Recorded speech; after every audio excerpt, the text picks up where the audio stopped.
Good morning. You're listening to York's Morning News on WSBA. I'm Jim Horn. I'm Gary Sutton. WSBA News Time is 8:38, and we're going to have Darrell Issa with us in just a few moments. He is the ranking Republican member on the House Oversight and Government Committee, which is studying this. He has been one of the people back there in the beginning in March who was writing letters to Eric Holder about having an investigation on whether or not a job was offered and who might have offered that particular job, Jim. Yeah, you're absolutely right. And this was dated April 21st, so this is a continuation of what he had originally asked. Dear General Holder, I'm writing to request that you name a special prosecutor pursuant to 28 U.S.C. 510 and 515 to conduct a formal investigation into whether a crime was committed when White House officials attempted to secure Representative Joe Sestak's withdrawal from the Pennsylvania Democratic primary for the United States Senate. So, he called for an investigation, stonewalled. He sent a letter to Eric Holder on April 21st. Nothing has come of that. The White House has said, well, we're going to get around to addressing this, but our lawyers have looked at this, and they really don't see that there's any there. And yet the Justice Department has said we're not going to have a special investigation right now, but that doesn't mean we couldn't have one later on, which, code speak there, when the heat gets so bad. And it ought not be that way if you're coming clean on this whole deal. Also, we have two Democrats out there now, our own Governor Ed Rendell, who is saying, come clean Joe Sestak, not saying that to the White House. That's right. And also suggesting that, it might not have been a job offer. It might have been, he must have misunderstood. Maybe he wanted a job somewhere later on. Mm-hmm. Dick Durbin from Illinois, the president's home state, coming out and saying, well, here's the situation. You have to come clean Joe Sestak, but what about the White House? And I think the White House is going too far into this right now. Remember what we read to you before the break. Article 2, Section 4 of the Constitution of the United States. And all of you are going, it would never happen. President, Vice President, and all civil officers of the United States shall be removed from office on impeachment for and conviction of treason, bribery, and other high crimes and misdemeanors, unquote. Anybody remember some things like a guy named Nixon? No. Back, and everybody said, nothing's going to happen, right? Well, with us this morning is a guy who's been hot on this longer than we have, in fact. And we're talking about Congressman Darrell Issa from the 49th Congressional in California, also the ranking Republican member of the Oversight and Government Reform Committee. And you can't turn your TV on anymore without seeing him somewhere right now. Congressman Issa, it's an honor to have you on this morning, sir. Well, thanks for continuing to cover this. You're never too late to have discovered that corruption as usual has been taken to a new level. It's not payback for somebody that did something for the president. It's now the president saying, if you'll do this for me, I'll give you this. And that's where he crossed the line, quote unquote, whoever did it. Congressman, I saw last week where Assistant Attorney General Ronald Welch basically said that a special counsel is not needed and told you that. Are you getting any indication that Eric Holder and the Justice Department might be moving in a little bit more of a direction where they're going to need to investigate this? I saw you got some help yesterday from 7 Republican senators, pretty high-ranking members of the Oversight Committee in the Senate. I don't expect Eric Holder to do anything other than remember who appointed him. It seems pretty clear that he's not going to cross the line from politician to, if you will, a bit of a statesman. Very clearly, the Attorney General and his group is saying, no, we're not going to go there. On the other hand, like the Nixon administration, you stonewall. Eventually, it's not about the crime; it's about the cover-up. The bribe offer might have been defendable as, well, we didn't mean that, and it might have been from somebody as low as Rahm Emanuel.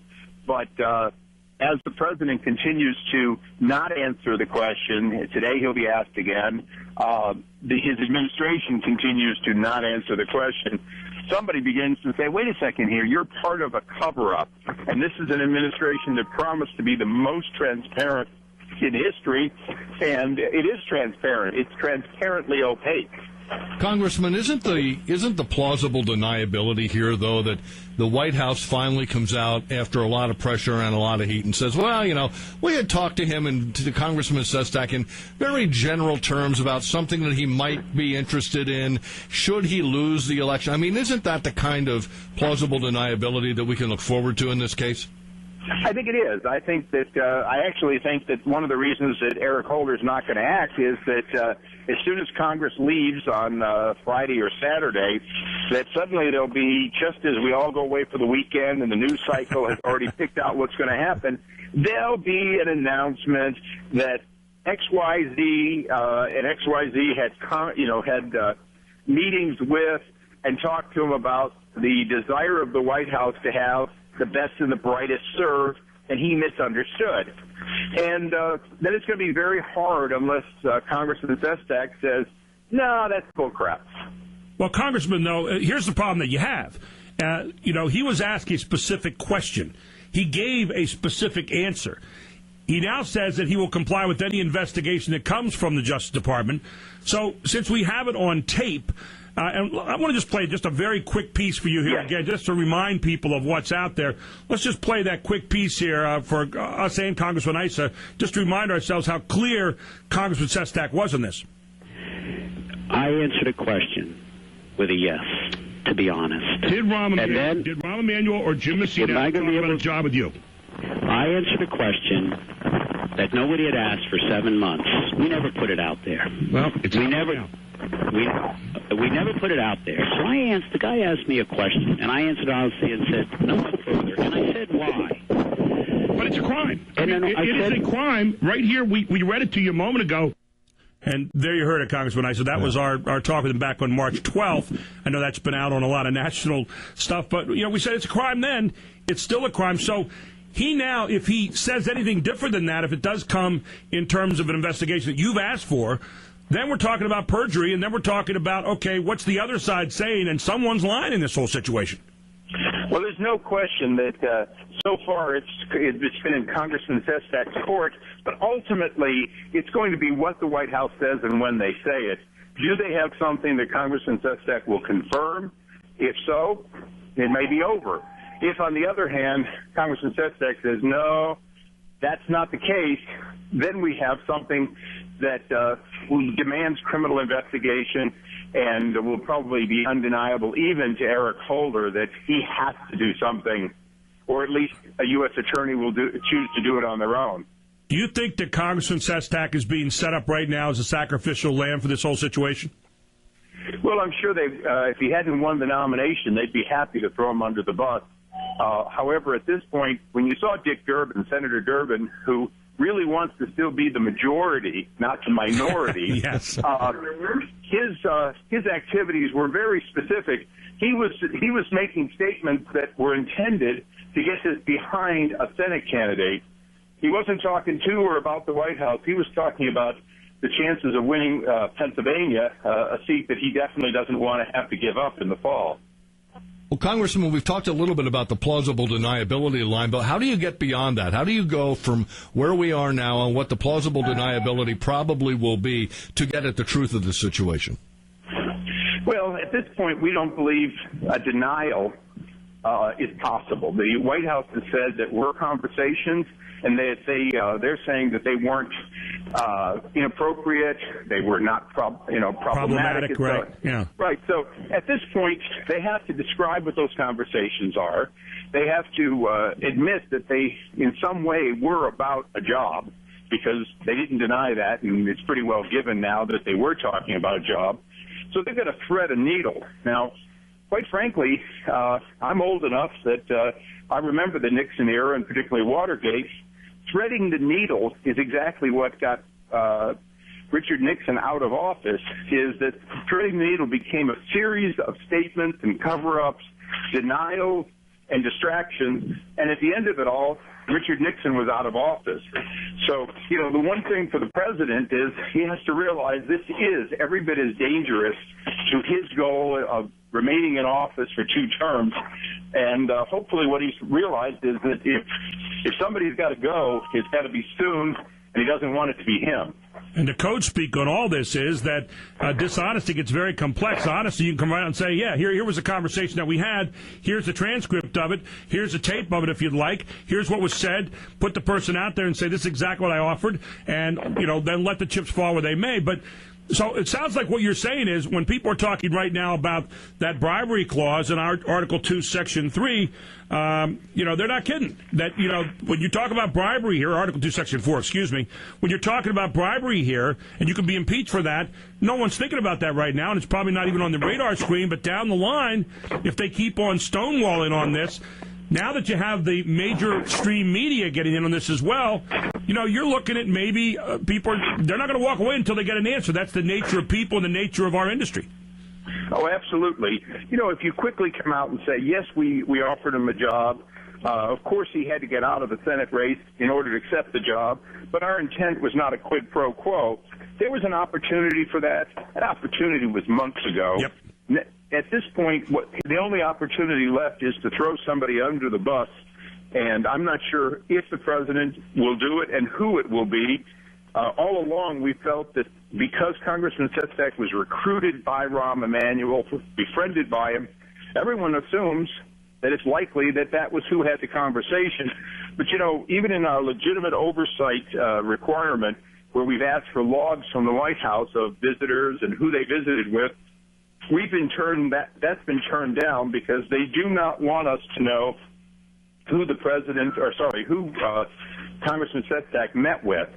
And that's one of the other pieces of the cover-up. We're entitled to know, the American people, are entitled to know who visits with who in the White House, and that's being denied to the American people now. There have been FOIA requests, the press has tried to get it, and we've tried to get it, and they're simply not giving us who he met with, even though we know he met in the White House with White House personnel. And Congressman, there's no shortage of anger among the American electorate on a whole myriad of issues out there right now. How do you judge this issue in terms of the anger that might continue to propel this investigation forward?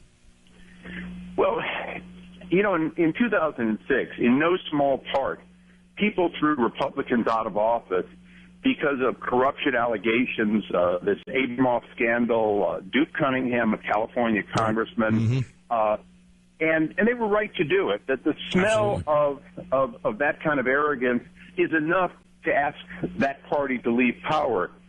Now, I won't tell you that the Republican Party has somehow reinvented itself and it's all perfect, but it's very clear that the new people in town, the Chicago team, if you will, do come from an even worse pattern of what they consider to be right. There were additional allegations of other races in which the Obama administration apparently tried to clear the field. They're less out there, but we think, particularly the Colorado Senate race, may be exactly the same situation. Yeah, what about the Kristen Gillibrand race, too? Well, absolutely. And, they took a governor out in Illinois because they could catch him saying this is a valuable seat and I'm not giving it away. But I'm not going to predict that this is going to take down a president or even Rahm Emanuel. What I'm going to say is that the voters legitimately have to say, how do we clean up Washington? And if you throw all the Democrats and all the Republicans out, you might be better off because at least you get to reshuffle the deck. And I think that's the way the American people are thinking is, if they really trust their member, they're going to send them back. If they don't, I think they're going to vote them out regardless of party, and they should. Congressman Issa, are you sensing at all that your colleagues in the House, and obviously we saw some in the Senate already writing to have this investigated by Eric Holder, are you getting a movement towards you that you didn't have, let's say, 2 months ago? I am, and what I'm finding is that more and more Democrats are saying, look, we don't like this, but you're right. Sestak's got to get it behind him. Or, the president should just make this go away by having whoever said it, say it. And, those are mostly members, younger members. A lot of these new Democrats that came in railing against corruption, and they're rolling their eyes now and going, I thought I came into the party that was to clean this town up. Yeah. And, you said something a few moments ago, too, and I think one of the things that is one of the narratives that's coming up in November in the election is I don't want to right or left. I don't want conservative liberal. I don't Republican Democrat. I want answers to questions. I want solutions to problems. And I would like to have honesty. I don't want to be insulted anymore by people talking down to me like this. And that ultimately, I think, for a lot of these people, it seems to be, it comes down to right and wrong. It's going to supersede everything else come November with the elections. And this rising tide of detachment is now being added to by this one situation that's now become a national story as opposed to an isolated story back in March when we started covering it. Well, and I'm glad that you are covering it, and this has truly gone mainstream, and we're seeing it more and more. You saw it on the Sunday Talk. I think the important thing is that America has big problems. We have problems with government agencies that can't seem to oversee oil rigs. We saw Katrina. They didn't have the answers for how to keep people from suffering.